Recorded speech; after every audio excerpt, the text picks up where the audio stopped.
One,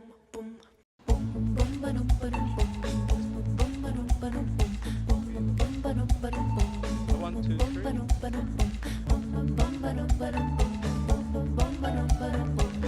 So I guess you're in the removals and storage business. That's us, mate. Yeah. That's your truck there? We pick it up, we put it down, and we move it all around town. That's well. Yeah, that's one of our trucks. trucks. Yeah, one of many. Yeah, that's a really good one. That one. You've been in the business for a while? Yeah, over 6 years now. Yeah? Yeah.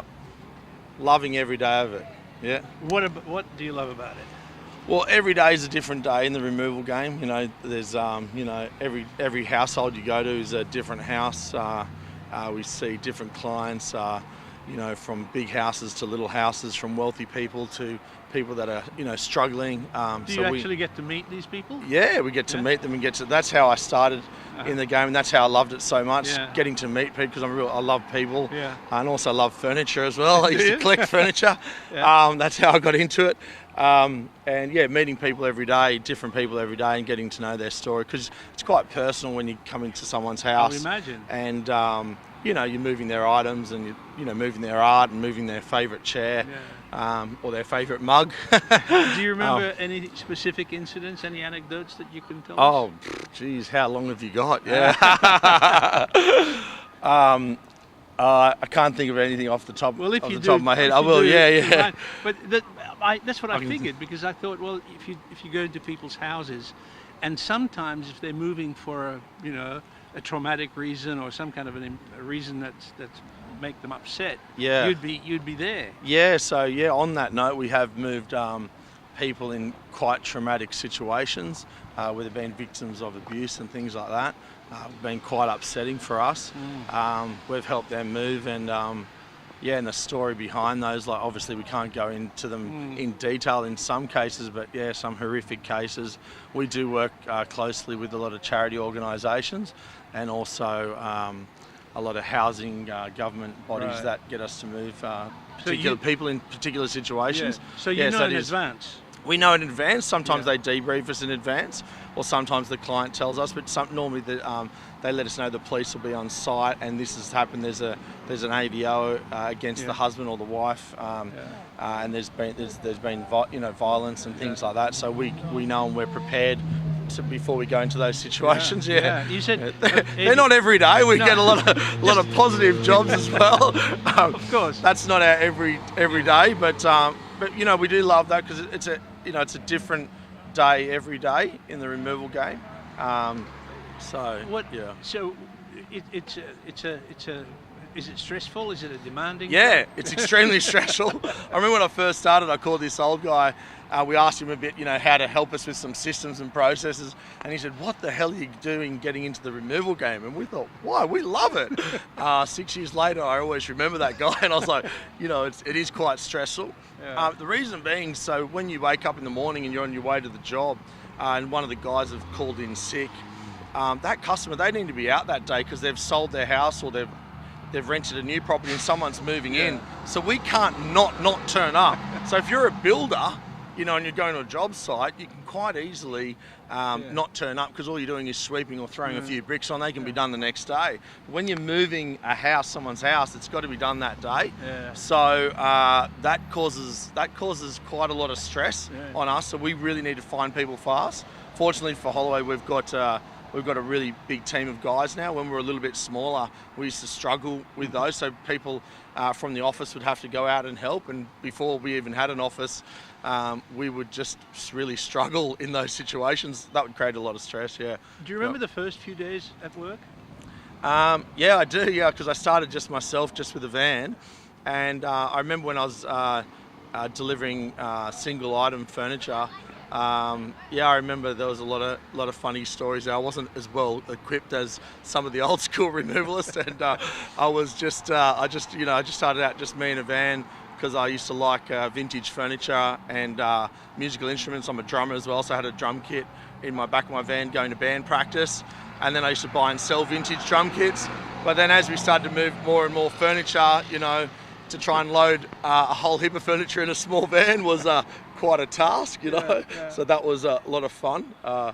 Did you have any nasty accidents with other people's furniture? Yeah. Look, I'd be delusional telling you that we haven't damaged someone's furniture. That happens. Any removalists have damaged furniture. It's impossible to move furniture all day, every day without having a little bit of damage. It sometimes happens. We try to keep it to a minimum by training our guys really well, and also, just thinking about things before you move it. Don't just pick something up and go down a flight of stairs. So if a bit it's of not going to fit. training.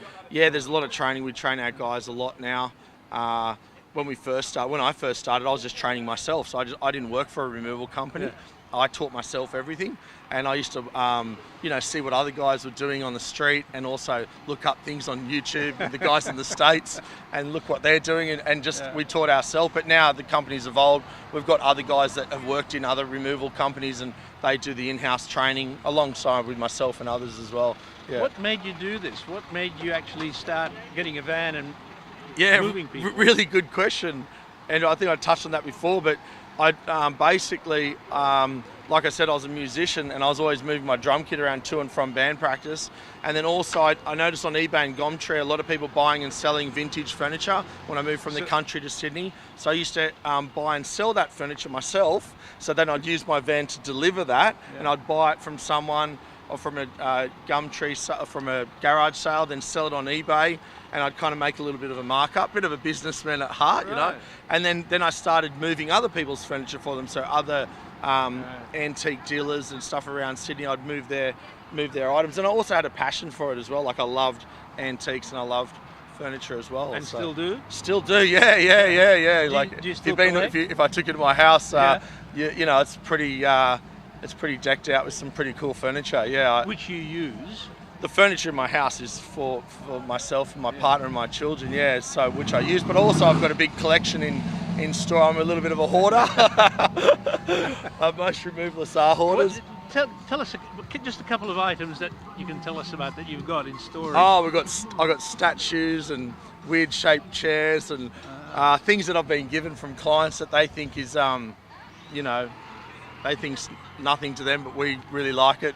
But I've really got to declutter and get rid of those things, because I need that space for my clients, because my clients are paying clients, and I'm not a paying storage customer. What about drumming? You still drum? Yeah, I still drum, but I'm not in a band anymore. But I used to play in blues bands and stuff when I was younger, and a couple of rock bands and stuff. Yeah, but you still drum?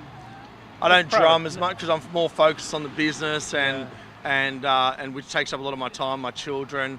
But I feel like I want to get back into it again. Like once a drummer, always a drummer, because I grew up playing the drums from a really young age, so I could get back and play straight away.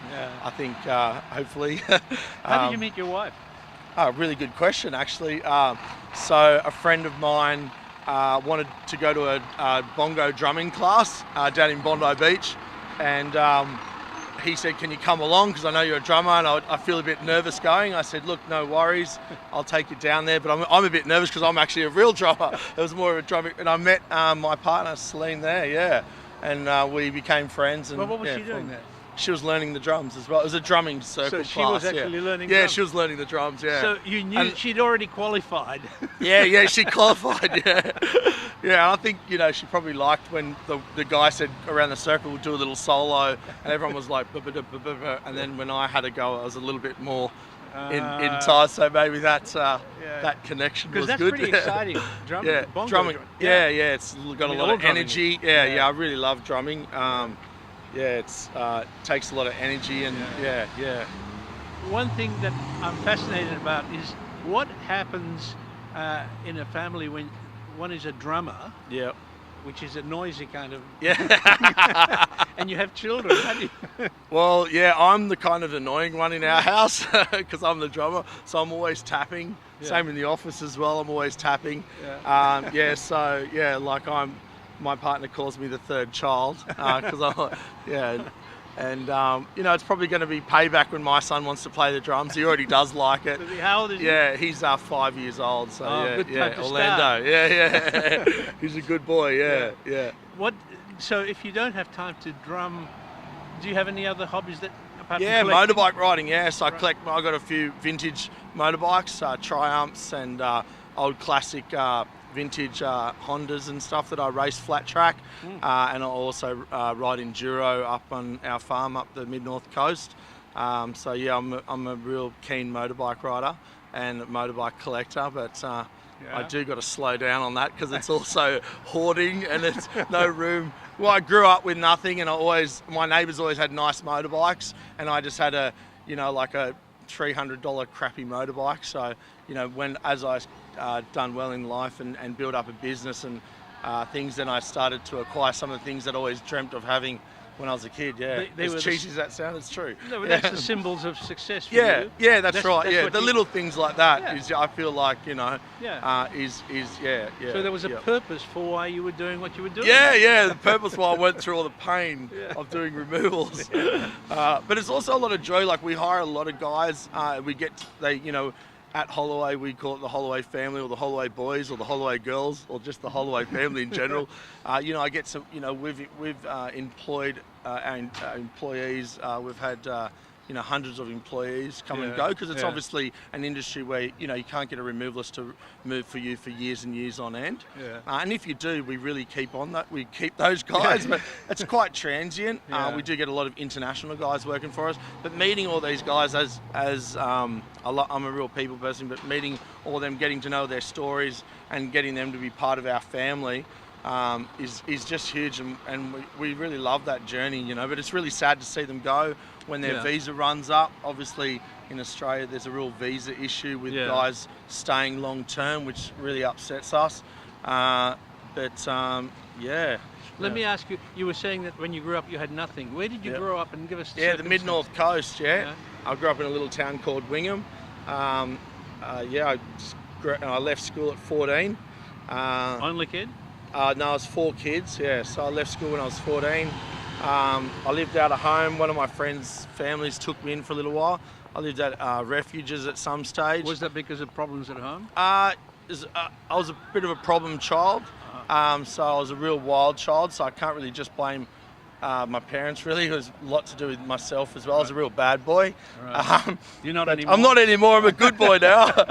I was a real bad boy, really hard to control, so, I left school at about 14 and 9 months, but I was always a worker, and I was always a businessman, and I was a real, as you could say, the Americans say, a hustler. And I always fell on my feet and always worked hard. I had lots of little businesses. When I was young, I had a pamphlet business, and then I had my mates delivering pamphlets for me, and all sorts of different things that I was doing. When do you think you started becoming a better boy? When I met my partner. She kind of got me on the right track. How did not she do because that? she wanted, not because she, made me, because I just wanted to be better, for her.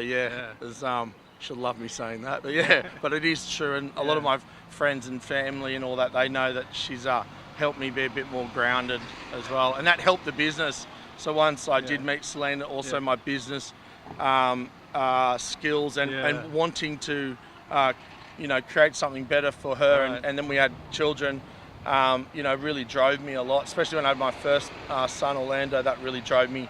That's when the business, it didn't just grow like that, it just went up on a massive scale, So in a way, you got yourself into the right trajectory. But without her being the trigger, it may not have happened. If I met someone else that was a little bit wild like myself, it could have been a really bad combination, and then I could have kept going down the same path of partying, and I had a drinking and drug problems as well at some stages of my teenage and 20s life as well. How did you propose? That's a really good question. So my partner's French Australian. So her parents said, you got to go to Paris. So I'd never left Australia before. I was about 28, and we went to Paris, and I proposed to her on that, the bridge with a little bit of gold overlooking the the famous bridge. You probably know it. An uneducated man like myself forgets the name of it, but that's where I left a little note in the apartment, and I said, meet me at that bridge. It was called what's it called? I can't remember. Yeah, but you know the one I'm talking about. I said, meet me down there on the bike. So I was down there all nervous and hot and sweaty because it's really warm. And then when she got there, I dropped down on her knee and asked her to marry me. Yeah. And she said yes. She said yes, yeah. She said yes, yeah. was a real moment, that was, yeah. Terrific. Thank you very much, Andy. Yeah, really nice to meet you, man. Cool. You, Cheers, very buddy. good. She's still with you. Yeah.